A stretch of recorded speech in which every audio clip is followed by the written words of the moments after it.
Well, Merry Christmas and a Happy New Year to everyone. And congratulations to all those gay couples in Maine, Maryland, Washington that now have the right to get married. That's more states, and that's fantastic.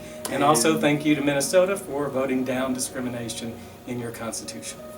That's a good thing.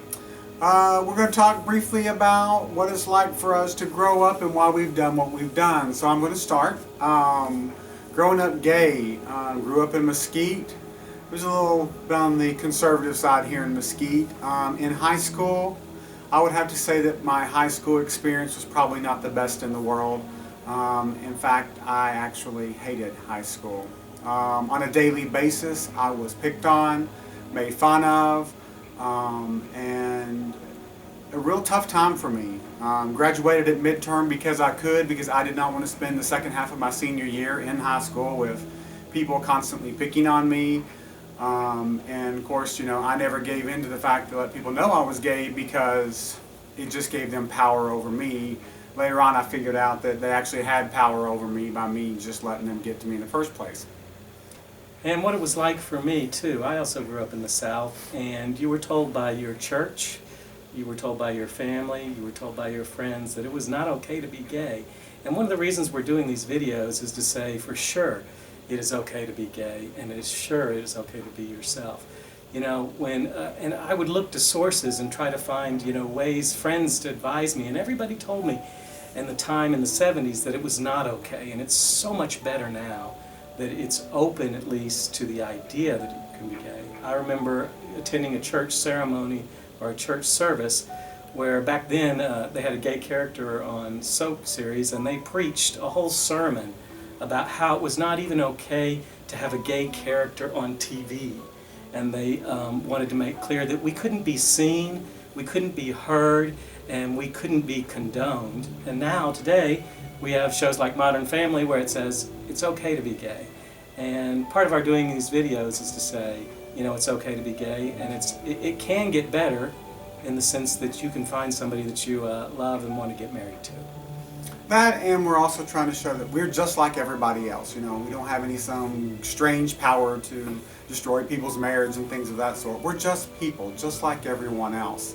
Coming out of high school, because of my experience in high school, back in the 80s, you couldn't be openly out and gay. You just would get, it was worse then than it is now. So I chose to get married to a woman. Because that was what society said I should do. That marriage ended in divorce after 5 years, and You had Matt from that marriage? I had Matt, my oldest son, from that marriage, and that's a good thing. But even after my divorce, I wasn't ready to deal with society and having to explain myself, so I got married again. So I'm the gay guy that got married twice.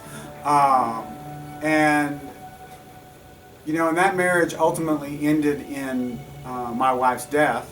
And so I had a long conversation with God that I feel is a very loving God, and said that, okay, it's time for me to be me. It's time for me to be who I was meant to be, not what society wants me to be, and not what everybody in this world thinks I should do. So, I decided after Shirley passed that it was time for me to come out. And my experience was I also got married, and I was married for 13 years, and I had 2 sons, and I was with a beautiful, loving woman who, before we even got married, I told her, I had gay feelings, I'd been with guys, and I said, but I didn't want to be gay, because I'd been taught that. So I was trying so hard to do what people told me to do, and to be something different than I was, that I went ahead and did get married, and I had 2 great sons because of it. So that was meant to be, and that was a good thing in a sense. But it was also not true to who I was. And so in making these videos, we hope that gay people coming along and younger people will see that it's much better to be true to yourself. And in any relationship, I think you should be, to thine own self be true, to be honest with yourself, and then also to be honest with the other person, because in the relationship, unless you're honest and loving there, it's really not working. And then also to have a mutual love. And if your sexual orientation is different, that mutual love is not there. That's right. It's really not. I've told people before, I was married to Shirley for 15 years, had two more lovely children, and we were the best of friends, but there was not the bond there that I've had with Joe. And I tell people all the time, it's so different. I did not realize just how close I could be to a person. When I was married to, twice before, what I thought was a close, loving relationship, while it was a loving relationship, there was no closeness like there is now.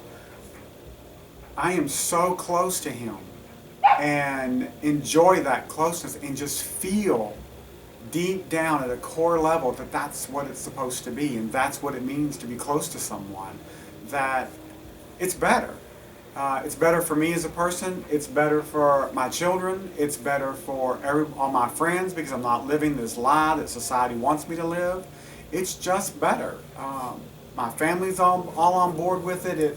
It makes sense, and that's just the way it has to be. And it is different in that it's better for us because it's true to ourselves, but it's the same in the sense that I think that love for a committed couple is the same as any heterosexual couple. It's the same kind of love, it's the same kind of in-depth feeling, but it works because it's who we are. And just like any heterosexual couple that bond together, and it's authentic, and it's honest, and it's mutual love, that's what we're hoping for, that's what we've got. And when we do this and we're talking about our marriage, I talked to my son Michael one time and we were having a conversation about equality. And we hope for equality sometime, and in Texas we hope that we get it. But there's something you can't take away from us, or at least the people who vote against us can't take away from us. And that's the love between us. The love between us is enduring. It will be abiding. It will stay. It will be for better or for worse. And no man will tear it asunder. No constitutional amendment will tear us apart. No lack of health insurance benefits will tear us apart.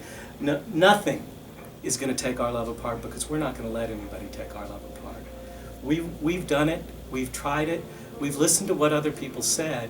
And it's the same thing, I think, with anybody who gets involved in a relationship because somebody else tells you to, and rather than you finding your own true love. It's a true love that's giving, that's mutual, and that's honest. Right. It is what it is. It's who we are, and we're whole because of it.